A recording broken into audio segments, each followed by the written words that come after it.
Ide pokok paragraf di atas adalah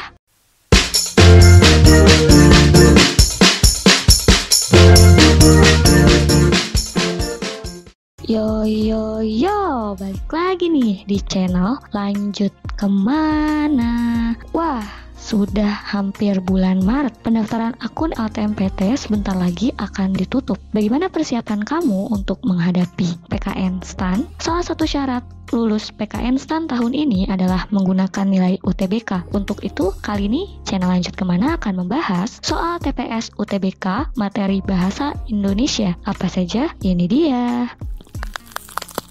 Langsung ke nomor 1, buku kertas. Analogi yang tepat adalah A. Batang pohon, B.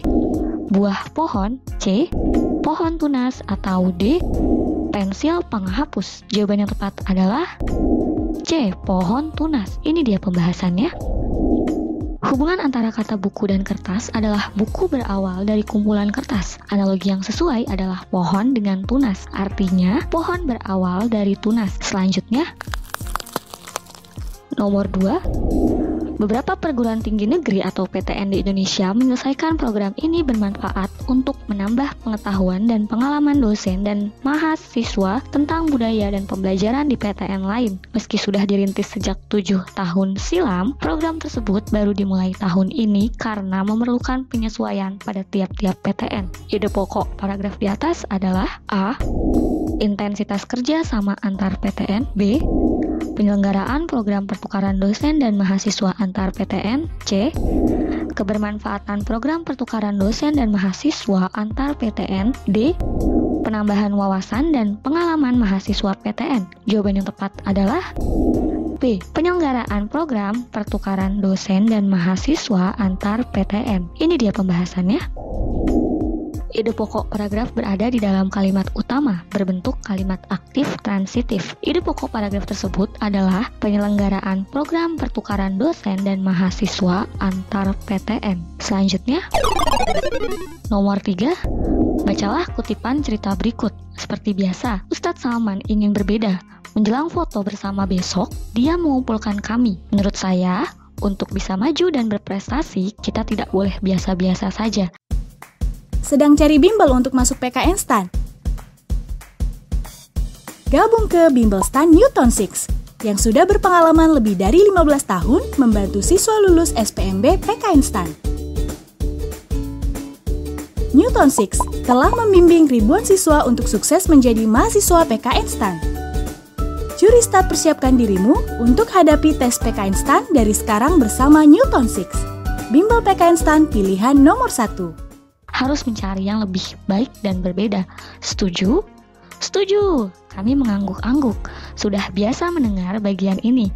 Karena itu, kita akan bikin spanduk kelas kita dalam bahasa lain yang belum pernah ada di PM, yaitu bahasa Prancis. Amanat yang terdapat pada penggalan novel tersebut adalah A.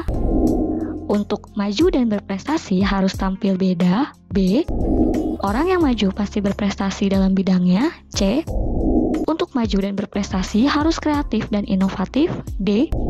Menggunakan bahasa asing menunjukkan prestasi. Kira-kira menurut kamu jawaban yang benar yang mana nih? Silahkan tulis di kolom komentar. Kami berikan waktu 5 detik dimulai dari sekarang. 1, 2, 3, 4, 5. Oke, waktunya habis. Jawaban yang tepat adalah C.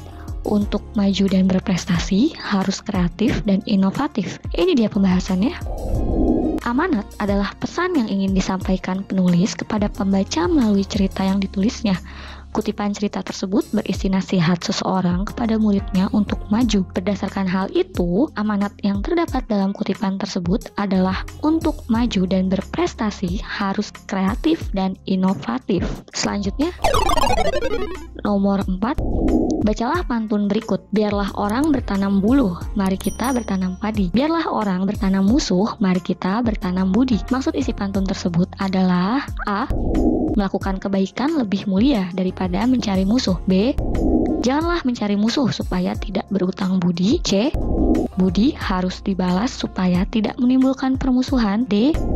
Permasalahan akan terjadi kalau tidak pandai menanam kebaikan. Jawaban yang tepat adalah A. Melakukan kebaikan lebih mulia daripada mencari musuh. Ini dia pembahasannya. Pantun adalah salah satu puisi lama. Ciri-ciri pantun sebagai berikut. 1. Dalam satu bait terdiri atas 4 baris. 2. Tiap baris terdiri atas 8 sampai 12 suku kata. 3. Bersajak ABAB. 4. Baris pertama dan kedua disebut sampiran. 5. Baris ketiga dan keempat disebut isi. 6. Isi pantun terletak pada baris ketiga dan keempat, yakni biarlah orang bertanam musuh, mari kita bertanam budi. Dari pembahasan tersebut kita tahu jawaban nomor 4 adalah A. Selanjutnya, berdasarkan kutipan isi tersebut, dapat kita simpulkan bahwa maksud isi pantun tersebut adalah melakukan kebaikan lebih mulia daripada mencari musuh. Selanjutnya, nomor 5, hubungan atau keterikatan emosional antara orang tua dan anak adalah anugerah alami yang dimiliki setiap orang tua dalam mengasuh dan membesarkan anak-anak mereka. Orang tua secara alamiah telah melakukan tugas dan fungsi pengasuhan anak sejak peran sebagai orang tua dimulai. Akan tetapi, dalam realitasnya tetap diperlukan pengetahuan dalam hazanah pengasuhan anak remaja agar mereka tidak terlibat dalam penyalahgunaan narkotika dan obat-obat terlarang. Simpulan yang tepat untuk paragraf di atas adalah A. Orang tua memerlukan bekal pengetahuan dalam mengasuh anak. B. Anak dan orang tua dalam pengasuhan memiliki hubungan emosional. C. Orang tua memiliki peran penting dalam mengasuh anak sejak dini. D. Hubungan atau keterikatan emosional antara orang tua dan anak adalah anugerah alami yang dimiliki setiap orang tua dalam mengasuh dan membesarkan anak-anak mereka. Jawaban yang tepat adalah D. Hubungan atau keterikatan emosional antara orang tua dan anak adalah anugerah alami yang dimiliki setiap orang tua dalam mengasuh dan membesarkan anak-anak mereka. Ini dia pembahasannya. Simpulan adalah hasil penarikan dari sebuah permasalahan yang diungkapkan dalam paragraf. Simpulan yang sesuai dengan paragraf tersebut terdapat dalam kalimat hubungan atau keterikatan emosional antara orang tua dan anak adalah anugerah alami yang dimiliki setiap orang tua dalam mengasuh dan membesarkan anak-anak mereka. Selanjutnya, nomor 6. Bacalah kutipan cerita berikut. Tidak kesalahan engkau karena engkau terlalu mementingkan dirimu sendiri. Kau takut masuk neraka, karena itu kau taat sembahyang. Tapi kau melupakan kehidupan kaummu sendiri, melupakan kehidupan anak dan istrimu sendiri, hingga mereka itu kocar-kacir selamanya. Itulah kesalahanmu yang terbesar, terlalu egois. Padahal engkau di dunia berkaum, bersaudara semuanya, tapi engkau tak mempedulikan mereka sedikit pun. Dikutip dari Robohnya Surau Kami, karya A.A. Nafis. Keterkaitan kutipan cerita tersebut dengan sehari-hari adalah A. Suami yang melupakan keluarganya. B. Ibadah menghindarkan masuk neraka. C. Manusia harus beribadah. D. Manusia tidak boleh terlalu egois. Menurut kamu, jawaban yang tepat yang mana nih? Silahkan tulis di kolom komentar. Kami berikan waktu 5 detik dimulai dari sekarang. 1, 2, 3, 4, 5. Oke, waktunya habis. Jawaban yang tepat adalah D. Manusia tidak boleh terlalu egois. Ini dia pembahasannya. Pada kutipan cerita tersebut dapat kita ketahui bahwa tokoh isi cerita adalah seseorang yang mementingkan dirinya sendiri. Berdasarkan kutipan cerita tersebut dapat kita kaitkan dengan kehidupan sehari-hari adalah manusia tidak boleh terlalu egois. Oke, selanjutnya nomor 7. Bacalah gurindam berikut. Dengan ibu hendaklah hormat supaya badan dapat selamat. Maksud isi gurindam tersebut adalah A. Hormatilah ibumu agar hidupmu selamat dunia akhirat. B. Jika tidak menghormati seorang ibu, hidup kita celaka. C. Mintalah perlindungan kepada seorang ibu agar engkau selamat. D. Seorang ibu akan melindungi semua anak-anaknya. Jawaban yang tepat adalah A. Hormatilah ibumu agar hidupmu selamat dunia akhirat. Ini dia pembahasannya. Gurindam adalah puisi lama yang terikat oleh aturan penulisan. Berikut ini ciri-ciri gurindam. 1. Setiap bait terdiri atas 2 larik. 2. Jumlah suku kata dalam setiap larik antara 10 sampai 14. Selanjutnya, bersajak AA. Yang terakhir keempat, hubungan larik 1 dan 2 membentuk kalimat majemuk yang biasanya bersifat sebab akibat. Isi suatu gurindam dapat Anda temukan dari hubungan antara kedua lariknya. Isi gurindam pada soal tersebut adalah hormatilah ibumu agar hidupmu selamat dunia akhirat. Oke, kalau tadi kita sudah membahas pantun dengan berbagai macam ciri-cirinya yang bersajak ABAB, untuk gurindam sajaknya AA dan biasanya hanya terdiri dari 2 larik. Setiap bait terdiri atas 2 larik. Berbeda dengan pantun yang bisa sampai 4 larik sampai 6 larik atau 8 larik. Selanjutnya, nomor 8. Bacalah paragraf berikut. Selama menjadi mahasiswa tingkat doktoral, B.J. Habibie sudah mulai belajar mencukupi kebutuhan keluarga dan studinya. B.J. Habibie harus membagi waktu dan tenaga untuk mencari uang dan kuliah. Setelah lulus, B.J. Habibie bekerja di Messer-Schmidt-Volkow Blohm atau MBB Hamburg pada tahun 1965 sampai 1969 sebagai kepala penelitian dan pengembangan pada analisis struktur pesawat terbang. Atas kinerja dan kebrilianannya, ia dipercaya sebagai Vice President sekaligus Direktur Teknologi di MBB periode 1973 sampai 1978 serta menjadi penasehat senior bidang teknologi untuk Dewan Direktur MBB pada tahun 1978. Dialah satu-satunya orang Asia yang berhasil menduduki jabatan nomor 2 di industri pesawat terbang Jerman. Keistimewaan tokoh berdasarkan kutipan biografi tersebut adalah A. Selalu belajar tiap saat sehingga menjadi orang sukses. B.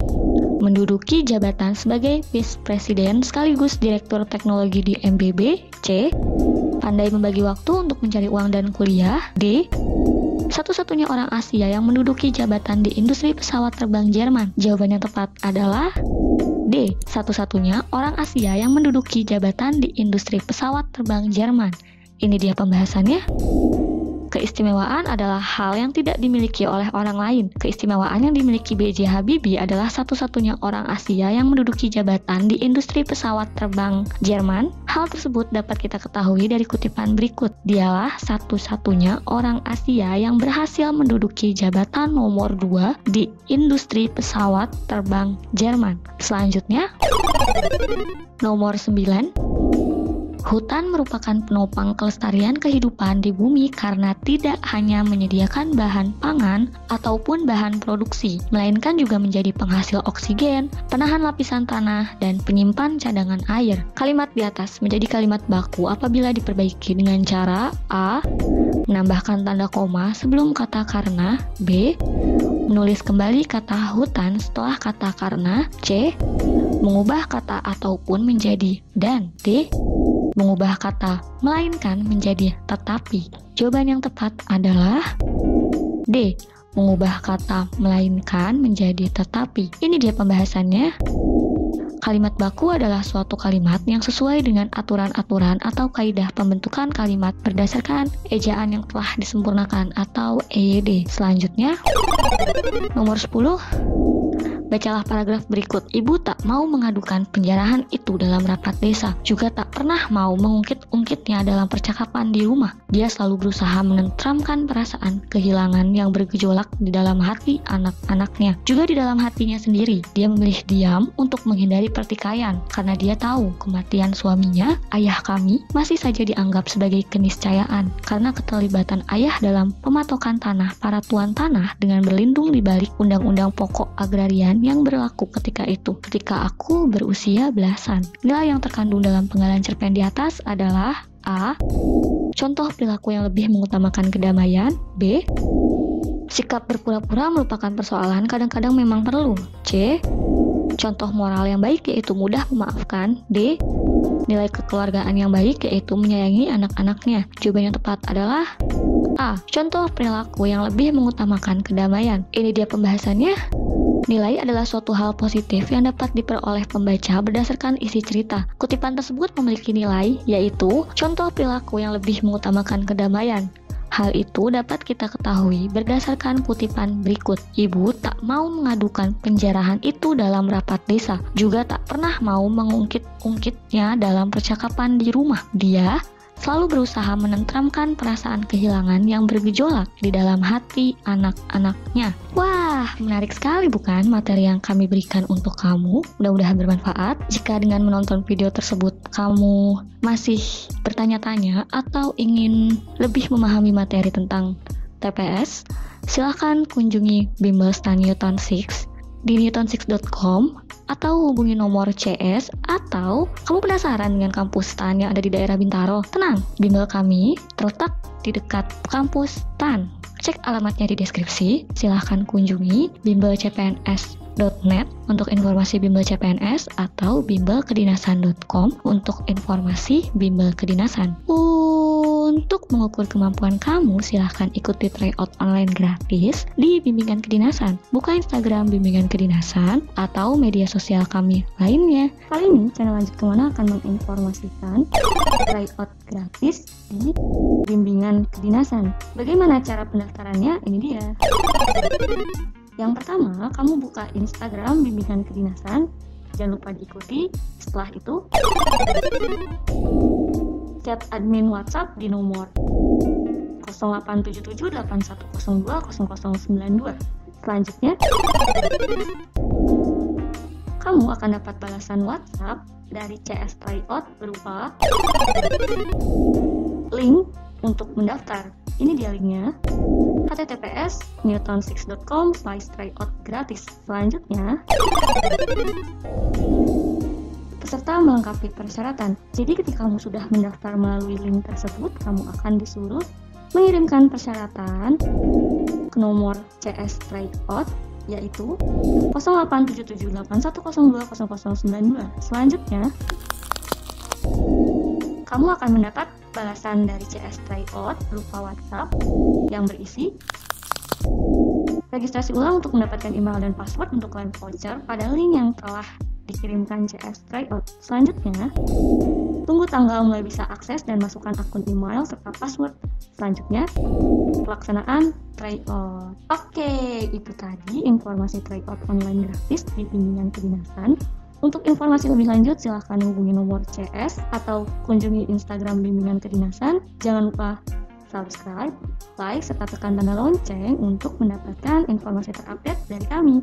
Salam channel Lanjut Kemana.